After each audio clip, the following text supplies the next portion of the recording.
camp. Nah, rencana PN ini nanti 2 puncak atau penanggungan aja. Penanggungan aja kayaknya. Kalau penanggungan aja, tak saranin ke Candi Sinta. Soalnya kalau pengen ngecamp di sini itu hasilnya pasti bisa. Cuma kan lagi saat ini kan secara kelompok lagi rame. Lagi viral. Takutnya nanti pengen sudah sampai sini sudah penuh, turun lagi malah 2 kali kerja. Kalau yang di ini gua apa itu? Nah sama. Sama Mas. aja. Gua ini sudah nggak bisa karena sudah retak. Habis kebakaran kemarin retak-retak, jadi nggak bisa tempat camp. Dan tempat yang bisa tempat camp Candi Guru tempat Candi Wisnu. Gitu. Tapi kalau pengen camp di sini takutnya nanti sudah penuh. Terus dan di antara 2 candi ini ada insiden, ada candi yang longsor. Nanti pengen yang nggak tahu apa-apa takutnya nanti disangkut pautkan. Oh gitu. Kapan tuh kejadian? Barusan? Udah hampir 3 mingguan sih.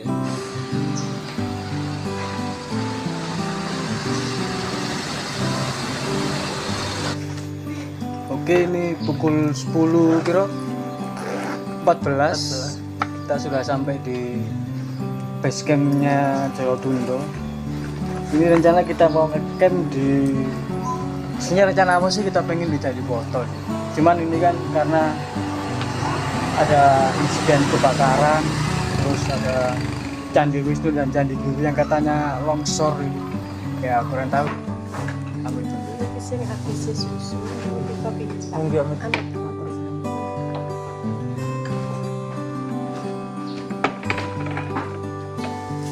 kita berusaha mendaki dengan santai, ngopi-ngopi dulu.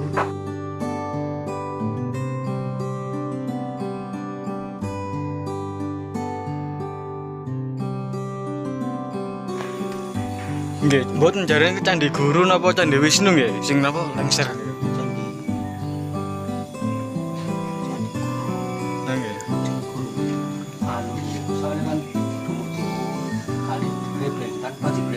Sing kedudi mriki. Iya, gak ono peraturan. Siji kali pundi. Kalau peraturan lha kene disalahne gak gelem. Nggih, maning enten. Soale kaya petangan kan berita ono peraturan. Akhirnya BPJB mboten mriki, Pak. Nggih, ngukur ngene BPJB. Pakai melo dukur Tambah ngawur. Pakai melo dukur can. Nah, tambah ngowal.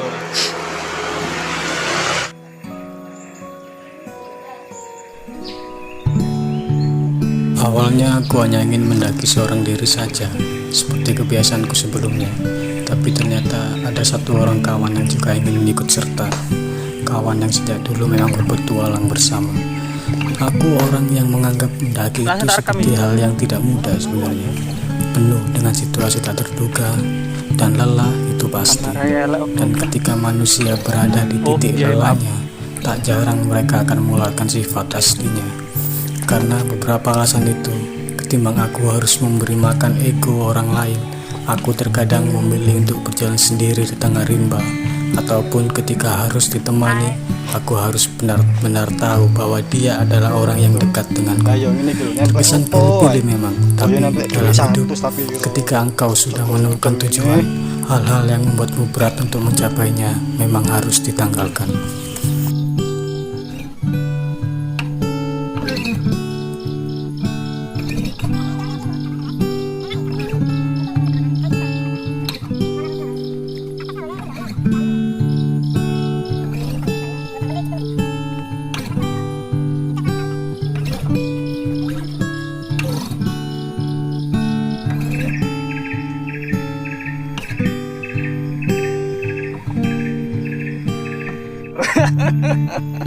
Aman? Buruk DPR. Apa? Utang-utang mendaki. Mendaki. Lek wis suwe. DPR.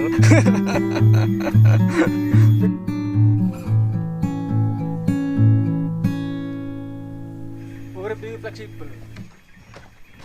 Jaluk jadi orang nanti.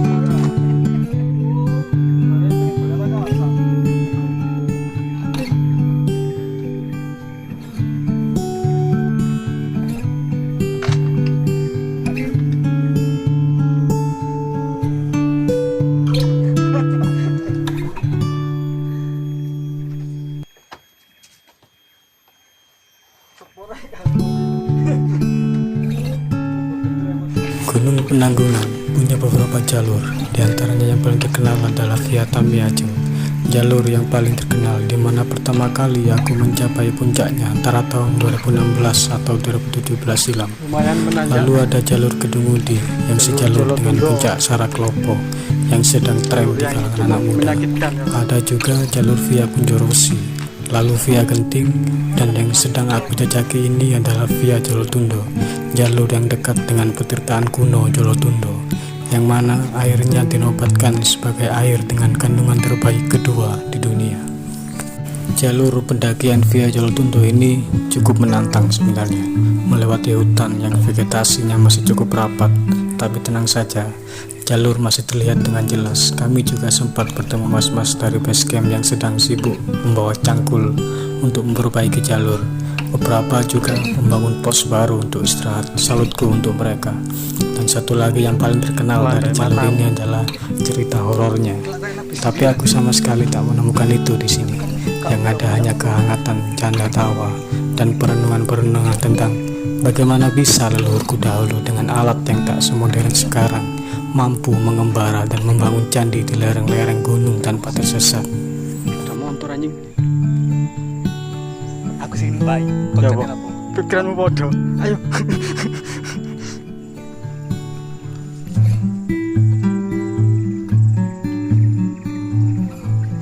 Kabut-kabut ini kan yang ngedol pulau. Apa? Sesekali aku pun mempertanyakan kenapa orang-orang itu suka mengonsumsi sesuatu yang berbau mistis. Di pikiran mereka hanya untuk mengembangkan sensasi rasa takut dalam pikirannya. Padahal pikiran manusia ibarat magnet yang menarik hal-hal tertentu yang seringkali dibayangkannya sendiri. Bagaimana jalur Penanggungan? Pandai mata. Selama penelitianku, ada banyak tempat-tempat sakral yang menyimpan energi dan pembelajaran tertentu, selalu dibalut dengan kata-kata angker. Barangkali memang cara orang tua terdahulu menyembunyikan makna, dan hanya akan didapat maknanya oleh mereka yang berani melangkah atas rasa ingin tahu yang tinggi. Maka berbahagialah kalian yang mengembara dengan membawa bekal semacam itu.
Gak ada yang bisa bilang Penanggungan itu jalur yang mudah sebenarnya. Kita bukan pembuat sejarah, kita dibuat oleh sejarah. Setidaknya begitulah ucap Martin Luther King Jr. Melintasi lereng Gunung Suci Penanggungan seperti melintasi jejak-jejak masa lampau yang begitu gemilang.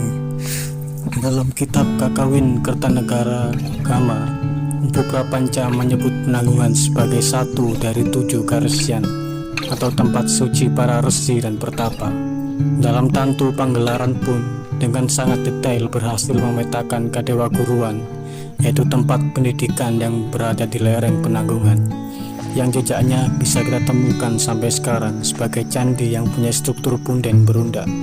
Ada juga sumber yang mengatakan bahwa Kadewa Guruan di sini adalah tempat bersembunyinya Raja Airlangga ketika terjadi Mahapralaya di Kerajaan Medang.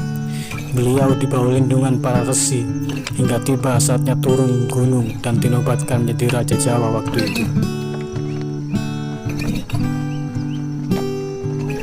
Bahkan Bujangga Manik, pangeran dari kerajaan Pakuan di Sunda yang memilih menjadi pengembara pun dengan jelas bercerita bahwa ia pernah singgah beberapa hari di Gajah Mungkur, tepatnya di lereng Penanggungan. Ada juga legenda yang mengatakan bahwa Mahapati Gajah Mada, seorang yang sangat berjasa di era Majapahit dalam menyatukan Nusantara pun pernah mengenyam pendidikan di Kadewa Guruan lereng Gunung Penanggungan. Setidaknya begitulah yang saya dapat dari sumber literatur dan cerita tutur. Namun apalah artinya pengetahuan tanpa praktik dan pembuktian yang jelas? Untuk itulah saya bersemangat oleh rasa ingin tahu untuk melihat jejak-jejak yang tersisa dari era emas bangsa ini.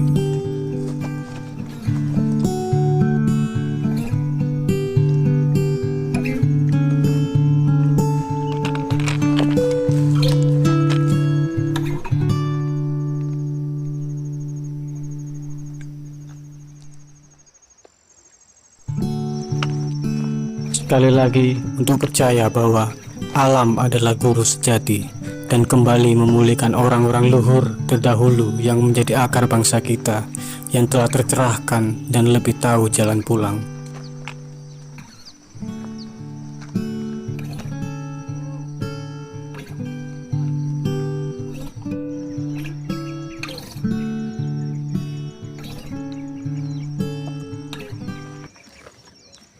Tanpa terasa, kami pun berjalan hingga petang tiba dan memutuskan untuk membuat camp di tempat yang punya view cukup indah.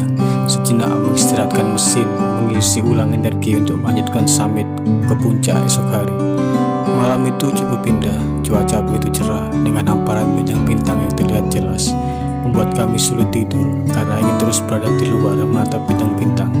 Hadiah persembahan dari semesta. Pemandangan yang jarang aku dapat di kota yang penuh polusi cahaya.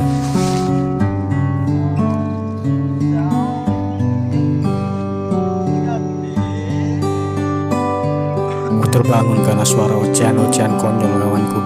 Sejenak kami kembali tertawa bersama, melihat indahnya pemandangan lereng gunung dari atas, kembali mengisi energi, lalu melanjutkan perjalanan ke puncak.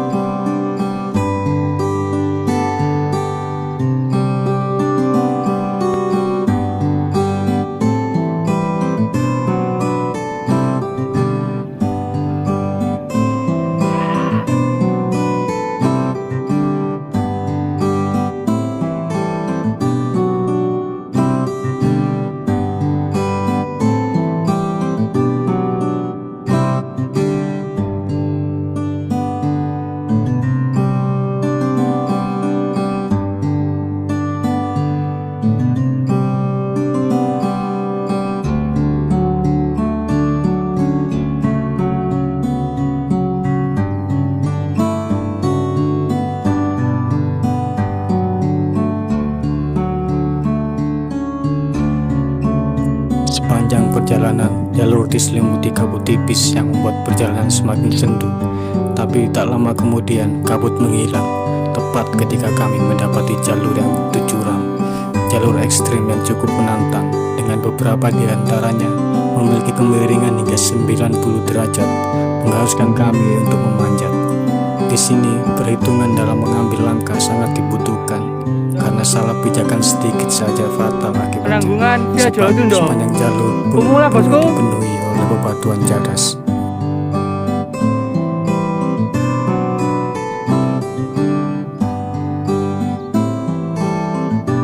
Piye? Kayak pemula. Cocok kayak pemula.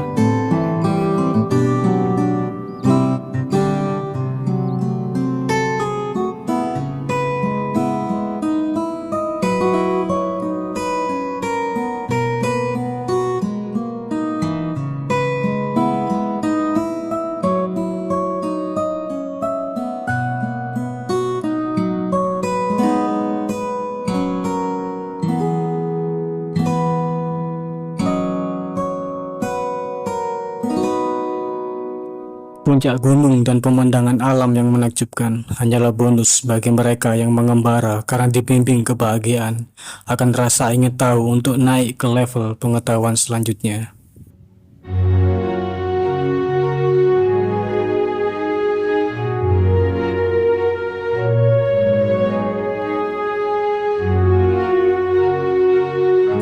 Aku bukanlah bagian sejarah.